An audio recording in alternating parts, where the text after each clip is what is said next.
உங்கள் இடை வந்து உயர்ந்தோர் தொழவிளங்க ஏங்குலி நீர் ஞான திரளகற்றும் மாங்கவற்றுள் மின்னேர் இணையாளி வங்கதிர் ஒன்றே என எதிர் தன்னிகரில்லா தமிழ். தமிழுக்கு என் முதல் வணக்கம். வருகை தந்திருக்கும் அனைத்து தமிழ் பெருமக்களுக்கும், ஆன்றோர்களுக்கும், கல்வி சான்றோர்களுக்கும், என்னை போன்றிருக்கும் இளையோருக்கும் என்னுடைய பணிவான அன்பான வணக்கம்.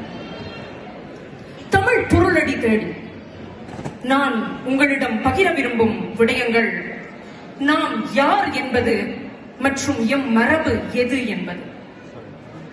மரபு, மொழி இரண்டும் மகத்துவம் நிறைந்ததே.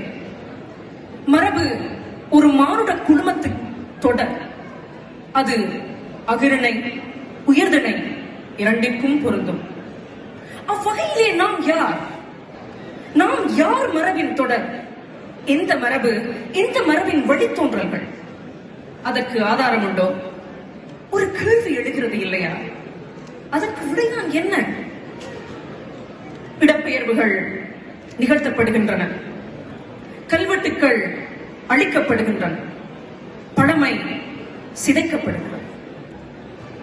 இராவணன் மேலது நீரு எண்ண தகுவது நீரு, பராவணமாவது நீரு பாவ மறுப்பது நீரு, தராவணமாவது நீரு தத்துவமாவது நீரு, ராவணங்கு திருமேனி ஆலவாயான் திருநீரே. எம் அன்பு பாட்டி சூர்பனகனின் அண்ணன், தமிழை மகுடமாய் திரித்த தமிழ் மன்னன், எம் முப்பாட்டன் ராவணன் வழியே எம் மரபு என்று நான் சொல்லவில்லை, சம்பந்தர் சொல்கிறார்.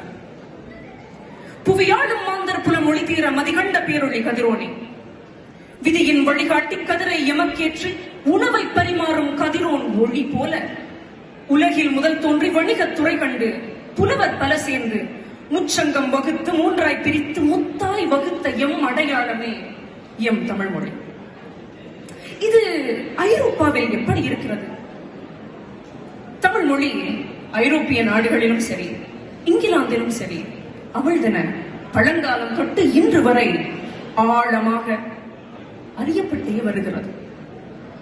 அதன் மகிமை, அதன் ஆழம், அதன் சிறப்பு, அதன் வயது, பழமைத்தன்மை எப்படி என்றும் அவர் நன்கு அறிவர். எந்த நிலத்தார், எந்த இடத்தவரம் மொழியார் என்று அவர் நன்கு அறிவர். அது எப்படி? ஐரோப்பிய தேசங்களில் கல்வியும் பள்ளியும் தோன்றும் முன் நம் தேசத்தில், நம் தேசங்களில் நூல்களும் சங்கங்களும் தோற்றம் பெற்றன. பல்லாயிரம் நூற்செல்வங்களை கொண்டு தமிழ் மொழி, எம் தமிழ் மொழி உலக பந்தின் சுழற்சியில் சுழன்றது, சுற்றுகிறது, சுழன்று கொண்டே இருக்கும். 8 தொகை நூல்களையும் 10 பாடல் நூல்களையும் அக இலக்கியங்கள், புற இலக்கியங்கள், 10 இலக்கியங்கள் என்றும் ஐரோப்பியர்கள் நன்கு பகுத்து அறிவார்கள். பாட்டன் இராவணன் எழுதியவை ராவண நூல் தொகுதிகள், கூத்து இலக்கியங்கள் என விரிந்து பறந்து செல்கின்றது. ஆத்திசூடி, குன்றை வேந்தன், மூதுரை, நல்வழி இவை ஔவையின் இலக்கியங்களாகும். இவையை உலகத்தாரும் மொழி வல்லுநர்களும் நன்கு அறிய பெற்று கொண்டாடி வருகின்றார்கள்.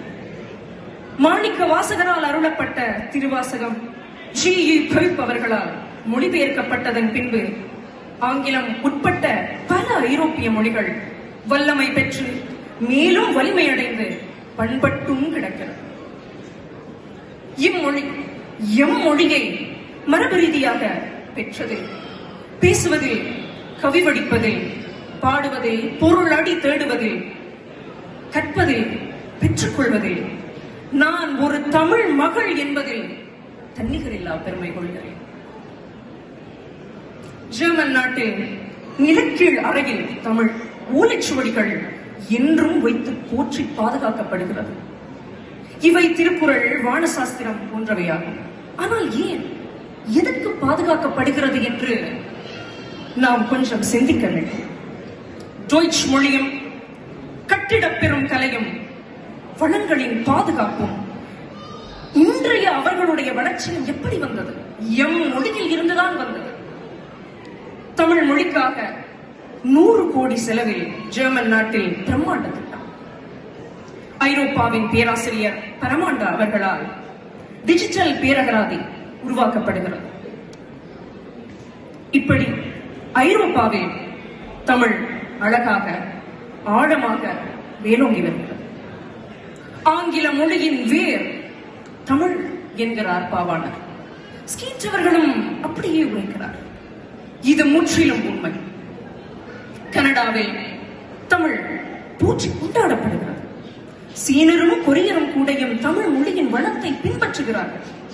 செம்மொழி என்ற நிலையில் எம்மொழி தமிழ் உன்னதமானது, உலகத்தின் பார்வையில் ஆழமானதும் கூட. அன்பானவர்களே, ஊர் கூடி நிற்கின்றோம் என்று ஒப்பற்ற இந்த இங்கிலாந்து நாட்டில் உலகத்தில் பொதுவாக பேசப்பட்ட மொழி தமிழ் என்று நான் சொல்லவில்லை, சொன்னவர் அலெக்ஸ் கோலியர். ஐரோப்பிய நாடுகளில் தமிழ் மேலோங்கி கண் போல காக்கப்படுகிறது. இதை பற்றி நாம் கொஞ்சமல்ல, விழிப்புடனேயே சிந்திக்க வேண்டும். ஏனெனில் இது எம் மொழி, எம் அடையாளம், எம் மரபு, எம் தமிழ். தமிழ், தமிழர் மரபு நமக்கு எம் முன்னோர்கள் அளித்த வெறும் மரபு மட்டும் மொழி அல்ல.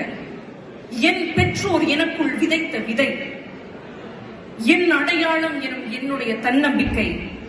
தமிழ் எமக்கு ஒரு பெரும் போக விதை, பயிர். I would also like to say a few words in English. Our identity is more than an origin. It is the bridge to our roots and the boundless potential of our future.